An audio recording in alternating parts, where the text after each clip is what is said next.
Tiga. Bismillahirrahmanirrahim. Assalamualaikum warahmatullahi wabarakatuh. Waalaikumsalam warahmatullahi wabarakatuh. Alhamdulillah wa kafa. Assalatu wassalamu ala rasulillahil mujtaba wa ala alihi wa sahbihi ahli sidqi wa man wafa. Asyhadu an la ilaha illallah wa asyhadu anna Muhammadan Rasulullah. Allahumma salli wa sallim wa barik ala sayyidina wa habibina wa syafi'ina wa qurrati a'yunina wa maulana Muhammadin. Allahumma salli wa sallim alaihi wa sallim wa tabi'ahum bi ihsanin ila yaumiddin.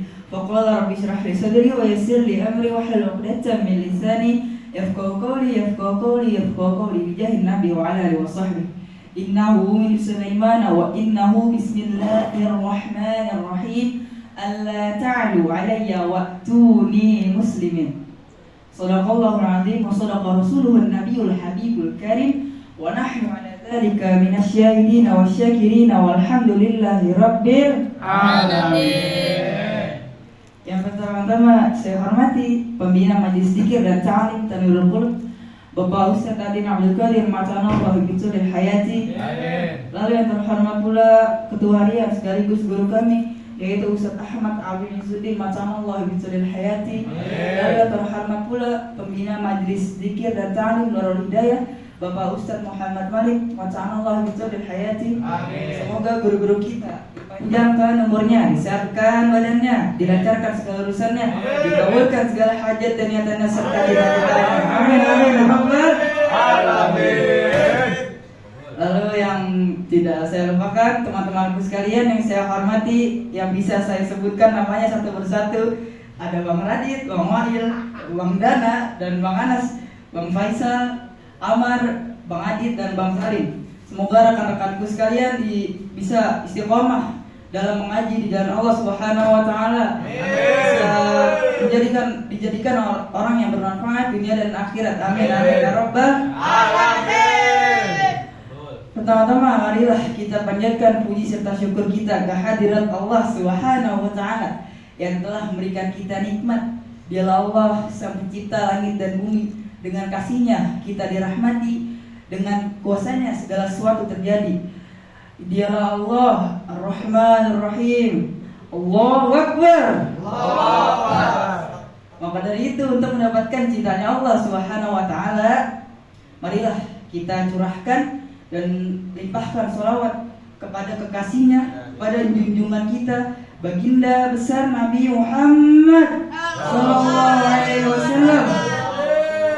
Semoga kita dijadikan golongan orang-orang yang mendapatkan syafaatnya di yaumil uzmah nanti. Amin amin ya rabbal alamin. Teman-temanku sekalian, pernah gak sih kita bertanya gitu pada diri kita sendiri, apa sih yang menjadi dasar keyakinan kita sebagai seorang muslim gitu? Nah, jadi jawabannya ada pada rukun iman gitu. Nah, rukun iman itu ada apa aja? Nah, rukun iman itu yang seperti kita sudah tahu ada 6, yaitu iman pada Allah, iman pada malaikat, iman pada kitab-kitab, iman pada rasul, iman pada hari akhir, dan iman pada qada dan qadar. Nah, itu 6 harus kita hafalkan ya. Bisa dinazamkan bareng-bareng, yang bisa boleh ikutan ya.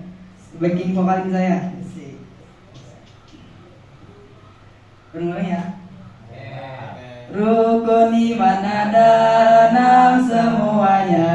Iman kepada Allah yang pertamanya, iman pada malaikat keduanya, iman pada kitab ketiganya, iman pada rasul keempatnya, iman pada hari akhir kelimanya, iman pada qada qadar keenamnya, tanamkan di dalam hati selamanya.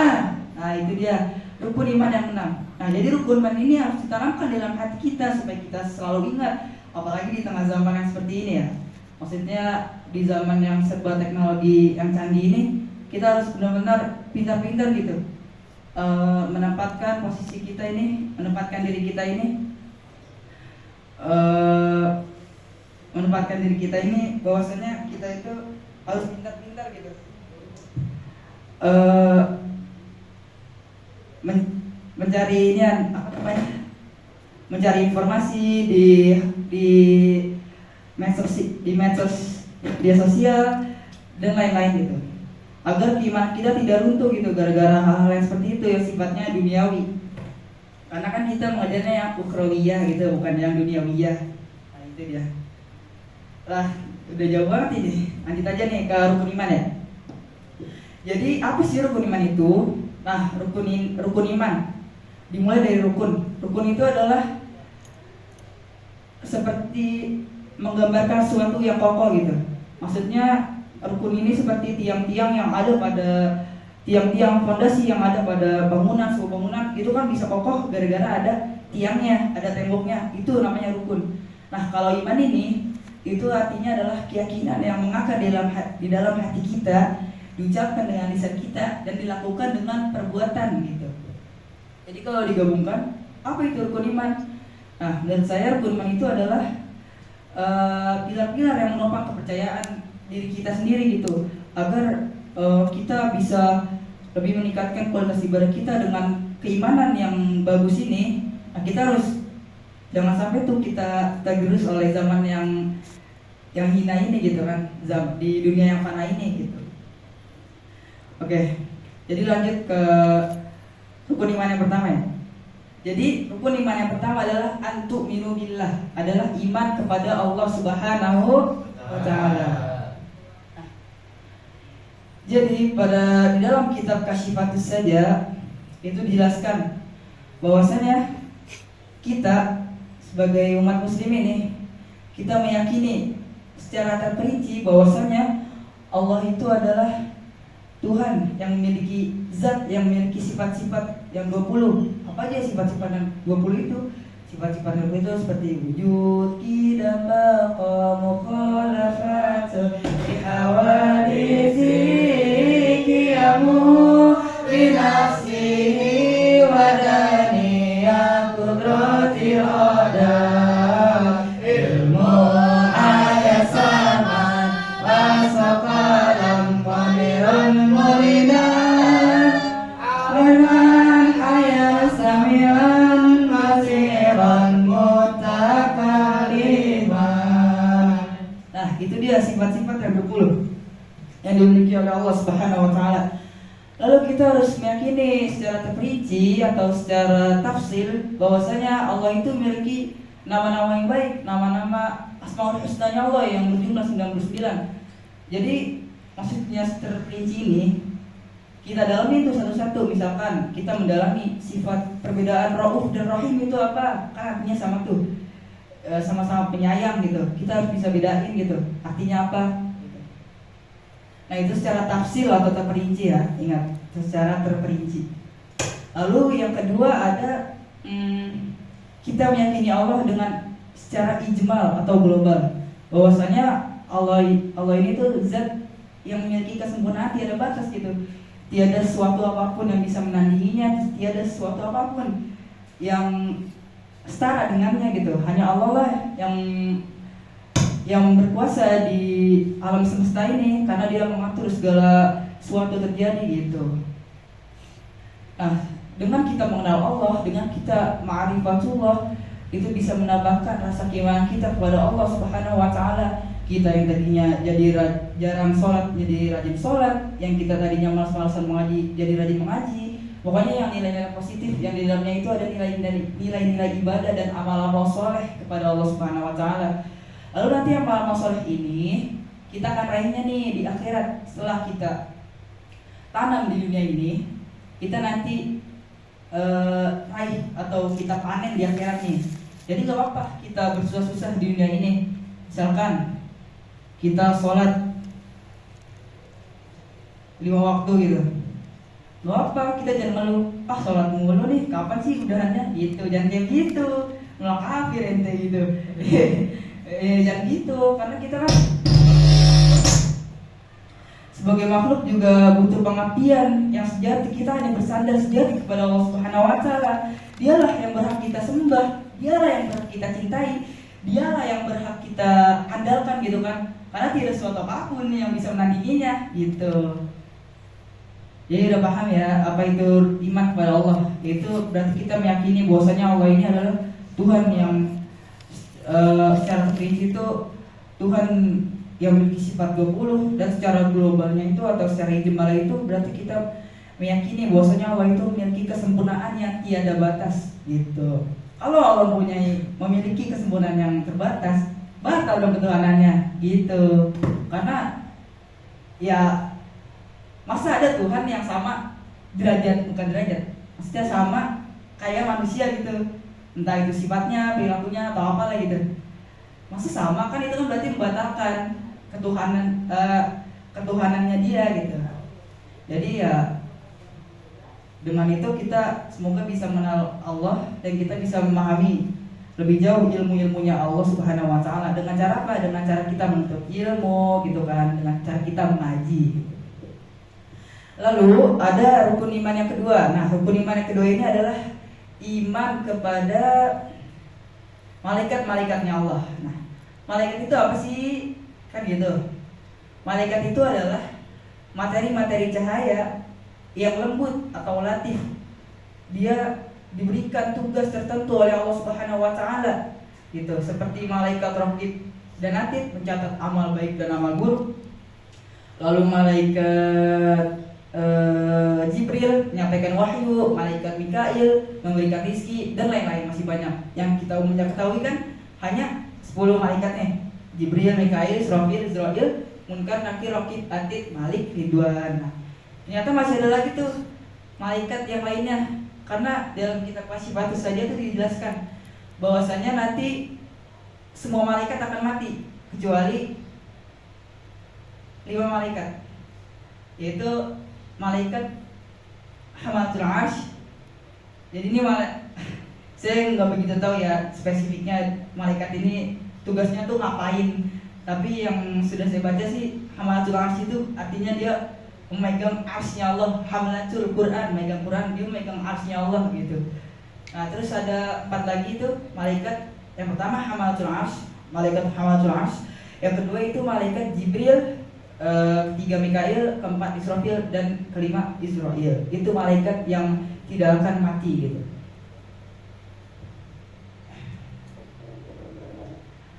Nah, dengan itu kita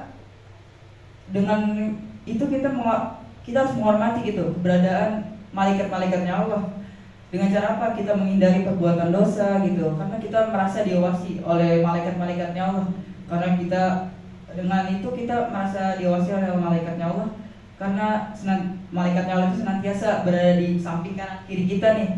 Kita harus was-was gitu dalam melakukan segala aktivitas yang dapat menyebabkan kita mendapatkan dosa, menyebabkan kita berzina, menyebabkan kita jauh dari Allah. Nah itu nauzubillah min dzalik harus kita jauhi lah. Dengan cara apa gitu? Nah dengan cara kita menjauhinya itu dengan memahami benar-benar gitu. Kita yakinin gitu bahwa malaikat ini senantiasa selalu mengawasi kita. Kita tuh selalu diintai 1 kali 24 jam setiap harinya lah. Kita tuh selalu diintai oleh malaikat-malaikatnya Allah gitu. Jadi kita harus merasa was-was saja gitu. Terlebih kita sebagai manusia yang terluput dari lupa dan salah gitu kan, dari dosa gitu. Ya sudah sepantasnya lah kita selalu beribadah kepada Allah dan juga merasa diawasi oleh malaikat-malaikatnya Allah gitu. Lalu yang ketiga, beriman pada kitab-kitabnya Allah. Nah, beriman kepada kitab-kitabnya Allah ini berarti kita meyakini bahwasanya kitab-kitab ini adalah firman-firmannya Allah, perkataan-perkataannya Allah yang diturunkan kepada rasul-rasulnya Allah. Yang umumnya kita ketahui, kitab ini kan ada 4 ya. Kitab Taurat yang diturunkan kepada Nabi Musa alaihi salatu wassalam. Kitab Zabur yang diturunkan kepada Nabi Daud alaihi salatu wassalam. Lalu kitab Injil yang diturunkan kepada Nabi Isa alaihi salatu wassalam. Lalu yang terakhir adalah Al-Quran yang diturunkan kepada Nabi Muhammad sallallahu alaihi wasallam. Terutama kita harus benar-benar memahami isi kandungan Nah, kita memahami dengan seksama isi kandungan dalam Al-Quran gitu. Mengapa kita penting memahami isi-isi Al-Quran gitu? Ya karena isi kandungan dalam Al-Quran ini yang dapat memberikan petunjuk atau ya memberikan petunjuk kepada hidup kita agar kita semakin bertakwa kepada Allah, menjauhi segala sesuatu yang dilarang oleh Allah dan melakukan segala perbuatan yang diperintahkan oleh Allah Subhanahu wa taala gitu. Jadi dengan kitab ini semoga kita rajin tuh membaca kitab-kitab ini, sering kita bertafakur kepada diri kita sendiri, terutama apakah kita hari ini misalkan sudah beribadah kepada Allah gitu. Apakah hari ini kita masih sering bermaksiat gitu. Nauzubillah min dzalik kan gitu. Lalu yang keempat ada rukun iman. Keempat itu iman kepada rasul-rasulnya Allah Subhanahu wa taala. Nah, Rasul itu adalah orang yang diberikan wahyu oleh Allah Subhanahu wa taala, yang wahyunya ini meliputi ilmu-ilmu agamanya Allah atau perkara-perkara yang meliputi ilmu agamanya Allah. Nah, kalau Rasul ini dia itu membawa syariat baru atau aturan baru kepada umat-umatnya gitu. Dia membawa wahyu-wahyu dari Allah Subhanahu wa taala yang akan disampaikan, yang untuk disampaikan kepada umat-umat yang lain, kepada makhluk-makhluk yang lain gitu, kepada umat-umat Nabi Muhammad SAW yang lain gitu. Nah, tapi apa Nabi sama Rasul itu sama atau enggak? Gitu kan pertanyaannya. Nah, Nabi ini adalah orang yang diberikan wahyu dari Allah Subhanahu wa taala, namun untuk dirinya sendiri gitu. Atau bisa juga Nabi ini dia meneruskan dakwah atau ajaran atau syariat dari rasul-rasul sebelumnya gitu. Dia terusin gitu untuk berdakwah gitu. Tapi tidak semua nabi, tidak selalu nabi gitu. Nabi tidak selalu diperintahkan untuk menyampaikan ajaran-ajaran khusus atau syariat-syariat khusus dari Allah Subhanahu wa taala gitu. Nah, semoga dengan kita memahami bahwasanya rasul-rasulnya Allah ini adalah orang-orang yang diberikan wahyu oleh Allah Subhanahu wa taala untuk dirinya dan umatnya. Semoga kita bisa mencontohkan nih sifat-sifat baik dari rasul-rasulnya Allah Subhanahu wa taala dengan kita memahami sifat-sifat sabar, memahami sifat-sifat tawadu, memahami sifat-sifat ketakutan akan Allah Subhanahu wa taala, merasa di muraqabah, merasa diawasi gitu, merasa Allah dekat dengannya gitu. Lalu masuk nih ke rukun iman yang kelima, yaitu iman kepada hari akhir. Hari akhir itu apa sih? Gitu. Hari akhir itu adalah hari di mana yang setelah hari akhir itu tidak ada lagi siang ataupun malam setelahnya. Jadi ya udah emang hari akhir gitu, tidak ada aktivitas siang malam itu nggak ada setelah hari akhir itu gitu. Lalu kapan bermulanya hari akhir ini? Nah, bermulanya hari akhir itu dikatakan dalam kitab Wasyifatus saja itu dimulai dari trompet kedua sangkakala oleh malaikat Israfil gitu sampai tiada akhirnya. Namun ada juga yang mengatakan bahwasanya hari akhir ini bermula di alam dunia dan berakhir di alam akhirat, atau berakhir sampai dengan manusia itu dimasukkan ke dalam surga atau nerakanya Allah Subhanahu wa taala gitu. Nah, dengan memahami nih bahwasanya hari kiamat atau hari akhir ini akan terjadi gitu kan, kita harus mempersiapkannya gitu dengan matang-matang, dengan kita berbanyak amal-amal soleh di dunia ini kan gitu. Kita yang sekarang kita panen di akhirat nanti gitu. Yang menjadi amal-amal baik ini mengatakan kita kepada surganya Allah Subhanahu wa taala. Semoga kita semua bisa dimasukkan dalam surganya Allah Subhanahu wa taala. Oke, lanjut ya ke rukun iman yang keenam. Nah, rukun iman yang keenam ini adalah iman kepada qada dan qadar, baik itu yang baik atau yang buruk maupun yang baik atau yang buruk gitu. Jadi kita memahami nih benar-benar dengan qada dan qadar ini. Bahwasanya qada dan qadar ini adalah kehendak Allah gitu kan. Kehendak Allah, dengan kuasanya kan segala sesuatu terjadi di dunia ini. Kita harus terimanya gitu. Misalkan kita di qadoi, iya, sebelumnya qada ini adalah ketentuan Allah Subhanahu wa taala gitu. Nah, kalau qadar ini adalah ilmunya Allah atau iradahnya Allah Subhanahu wa taala. Misalkan qada itu semua manusia akan mati, semua manusia akan mati. Namun cara kita mati atau tempat kita mati itu hanya Allah lah yang mengetahui gitu. Nah, semoga yang kita memahami qada dan qadarnya Allah ini, semoga kita bisa menambahkan rasa iman kita kepada Allah Subhanahu wa taala agar kita semakin yakin nih bahwasanya qada dan qadar ini itu hanya kehendak Allah gitu. Kita tidak bisa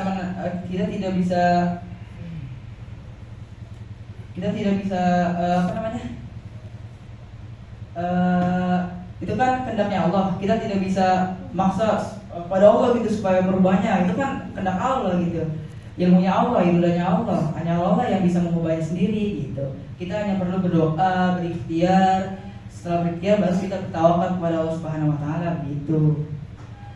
Nah, semoga materi rukun iman ini bisa kita terapkan dalam kehidupan kita sehari-hari gitu. Khususnya pada zaman ini ya kan. Semoga kita tidak terombang-ambing dengan derasnya badai kehidupan yang menimpa kita dalam hidup kita ini gitu. Oke, sekian dari saya. Semoga ilmu yang sedikit ini bisa menjadikan kita orang yang manfaat di dunia dan di akhirat. Amin. Sekian dari saya. Hadanallahu wa iyyakum ajma'in wa la'afu minkum. Wassalamualaikum warahmatullahi wabarakatuh. Waalaikumsalam warahmatullahi